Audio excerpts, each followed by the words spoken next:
Nkwanirizaako gwe munnange akyagyeko biddeko ensi Buganda anti munnange ensi Buganda kuno kwe kwaffe Kabanda Musoke ow'ennabalanga akaala amatendo munnange nze kubuzaako nateera olunaku olwaleero nga tukyali mu katabo kaffe Mbayiwa akawandiikibwa omukulu Bwalabye ki Magoba era ng'olunaku olwaleero tutuuse ku mutwe ogugamba nti Nyazaala asala Namusisi ku mugwa. Munnange Mbayiwa yava ew'omusawo ng'akyali mu bulumi bungi. Yali tasobola kutambula butambuzi n'atuuka eka newankubadde yali asigazza ennusu 45 zokka mu nsawo ye.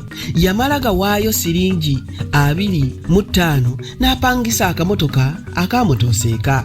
Bwe yava mu mmotoka yagenda okubbulula atya amaaso ng'alaba nnyina ndi kuno ne kaganda ke Kamutema bali awo ku muggalo bamulindiridde. Mukazi wattu ndi kuno ne Mutema baatuukawo ggulo limu. Haji Bulayimu ye yabaleeta. Mutema nga yalaga nnyina ekkubo baasula awo wabweru nga bagudumadde ku lubalaza okubanga baali tebalina mumanye yenna ku muliraano nga n'okutya batya okusula mu b'emiriraano be batamanyi. Bino nno bibuga nga bwe bakwefuukira ekiro oba abazigu bwe balumba amakaago bannyinimu nga tebagamba nti mmwe mwasaza olukwe ntayi munnange nga basulawo ku lubalaza. Mbayiwa olwalaba ku nnyina obulumi bwe yalina ne buwoleera era yajulirira ettaka lya Sameri Mumire n'ayagala okumala gapaala atyo naye nga ne waayita talabawo kubanga yali amanyi nti nnyina ne muganda we baamulabye dda ate n'ajjirwa ekirowoozo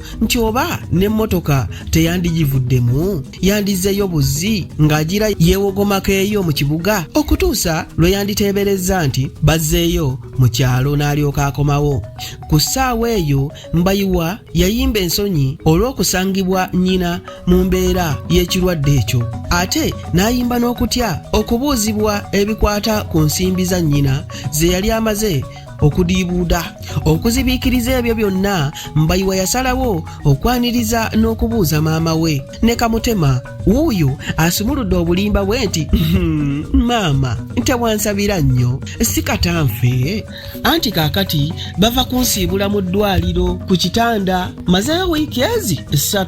Ndi kuno bwe yawulira atyo n'awulira ng'enviiri gwe zivudde ku mutwe ne yeekubakuba ku bisambi nga bwe yeesaasabaga nti ng'ofa lumba eki mwana wange. Mbayiwa n'agamba nti tuyingire mu nju nkubuulire. N'atandika okusenvula mpolampola aleme kulaga nnyina nti atambula ajaagira wabula nnyina teyamukkiriza yeeyongera bweyongezi kumusemberera. N'akwata ku kifuba n'omukono gwe ogwa kkono ate ogwa ddyo n'agukwata ku mugongo gwe nga bw'agamba nti laba bwe lukukozezza wenna n'osigala magumba masa. Lwaki tewatutumira n'olwala okutuuka awo n'otatutumya?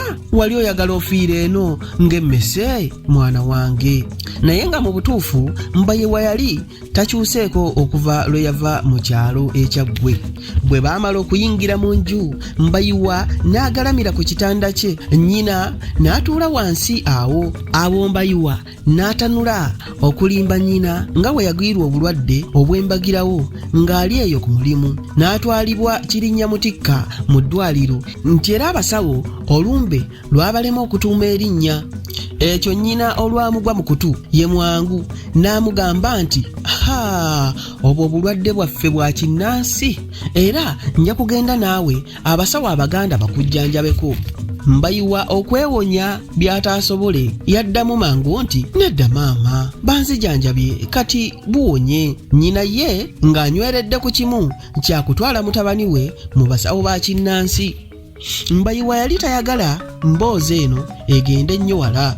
Kyeyava agamba nnyina nti kale tunaabiraba ng'otuusizza okuddayo. Awo nno ne nnyina n'addamu amaanyi.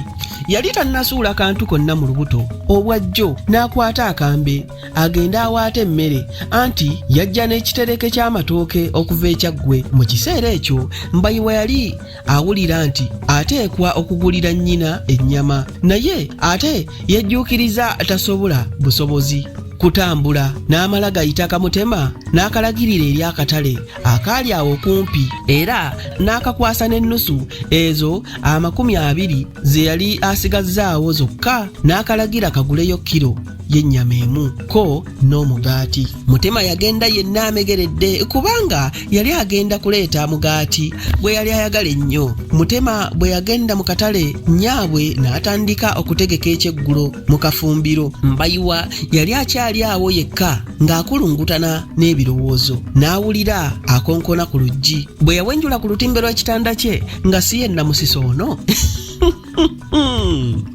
emmeeme n'emutyemuka era n'emugwa wala. Namusisi yali ajjidde mu ntwala, yalina situkeesi 2 ennene n'entono, amaaso gonna gaali gamutwakadde. Mbayiwa yeegumya n'amubuuza nti, owange ng'obulidde mu ngugu, simanyi ogenda Nairobi? Namusisi teyanyega wabula yanoonya bunoonya waateeka situkeesi ze. Nembayiwa yamulondooza maaso gokka nga yeewuunya ekimuleese n'engugu eyo yonna gy'ataleetangako bukya baagalana. Ate ng'okuva ku luli lwe baayawukaniranga ab'ekigo mu woofiisi yali talowoozanga ku Namusisi. Namusisi kye yakola kwe kugenda eri ekitanda kya Mbayiwa n'atuula wansi kumpi awo n'akoteka omutwe ng'asirise be kyekyerere. Nembayiwa n'asiriikirira kyokka Namusisi yalabira awo ng'amaziga gamuyitamu. Kamutema bwe kava mu katale kajja kalanduka n'ekiseffuliya ekikadde kye kaalonda eyo ne kajja nga kakinyoola ng'akavuga emmotoka. Basimanyi vuum vuum vuum. Bwe kaali kayingira mu nju Mbayiwa mwe baali ne Namusisi kaakuba eŋŋombe ey'omumwa nti bibi bibi. Mbayiwa olwakalabako yakaboggolera lutali luno nti ddayo mangu. Kano nno kanyumiza nnyabwe bwe kasanze omuwala akaabira ewa Mbayiwa, naye ate bwe byamugwa mu kutu yayagala alabe ekiguddewo. Yava mu ffumbiro n'ayingira mu nju era yagenda n'aliraana Namusisi nga bw'ali wansi awo ng'asimbye n'olukono akutte ku ttama alira.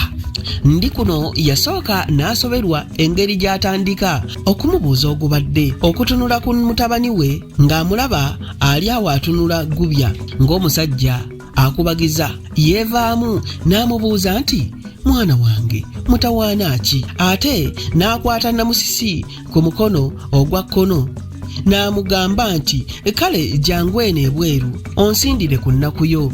Oli mukazi munnange, oli mukazi nange ndi mukazi, ennaku yo nja kugitegeera. Bombi baafuluma ebweru ne batandika okwogeraganya.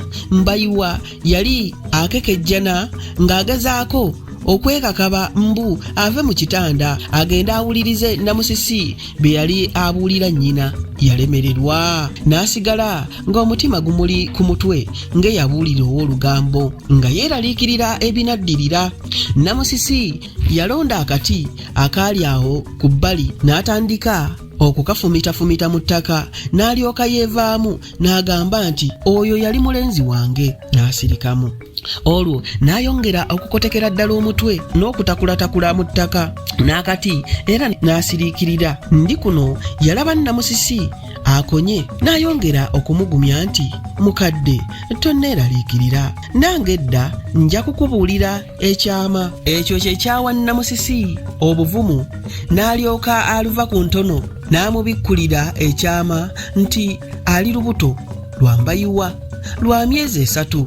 Yayongera okusinda ennaku ye nti mwannyinaze gye mbadde nsula bwe namutegezezzaako nga bwe ndi olubuto yatulumuse butulumusi, kwe kungoba n'ewuwe n'aŋŋamba nti ye si mwetegefu n'akamu kundabirira n'asindika ewoono nannyini lubuto. Ate bwe nteeberezza okudda mu bakadde bange nga tekisoboka kubanga balokole bali ab'edda nga tebaagalira ddala muwala azaalira ku lujja. Wano ndi kuno we yasabira Namusisi amuwe engalo ze azikebere.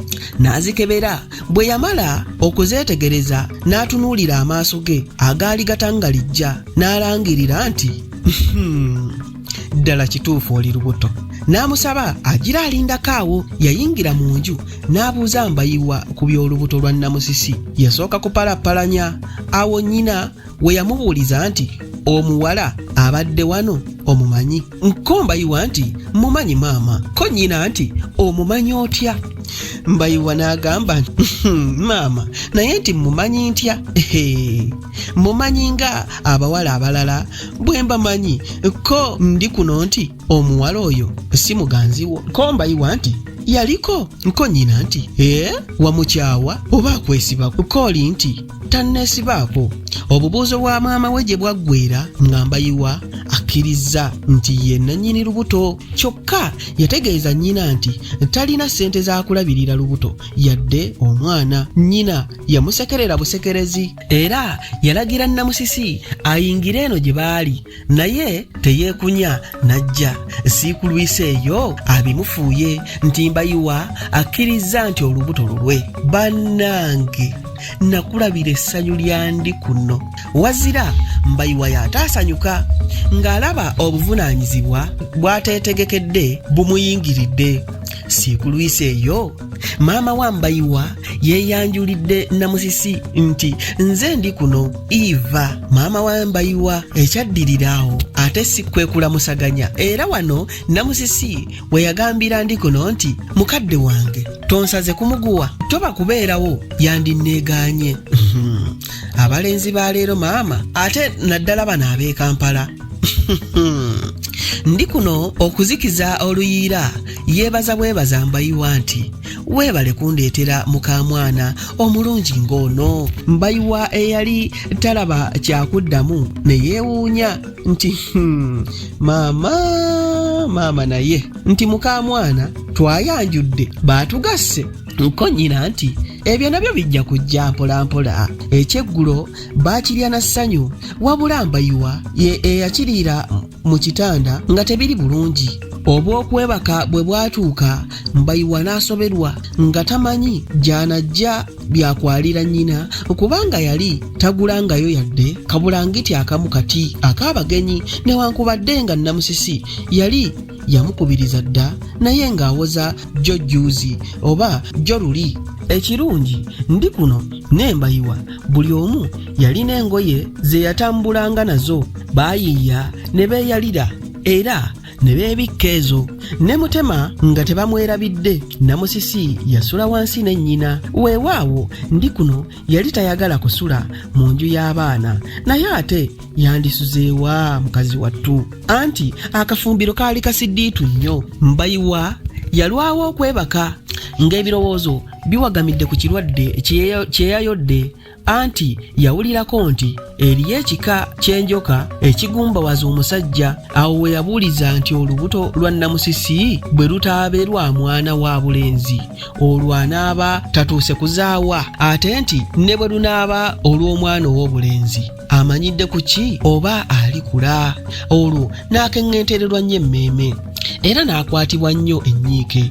Bwe yayongera okwekebera yenna ne yeekyawa olw'ebyo bye yalaba, n'ensonyi ne zimukwata. Muli n'alowooza nga yennyamidde nnyo nti Mbayiwa kano si ke kabonero akandaganga bwe nyonoonese nnyo. Obudde bwe bwakya, mu budde obwo akasana we kawoomera aboosi, yasalawo agende akooteko kuba yali awulira oluwewowewo.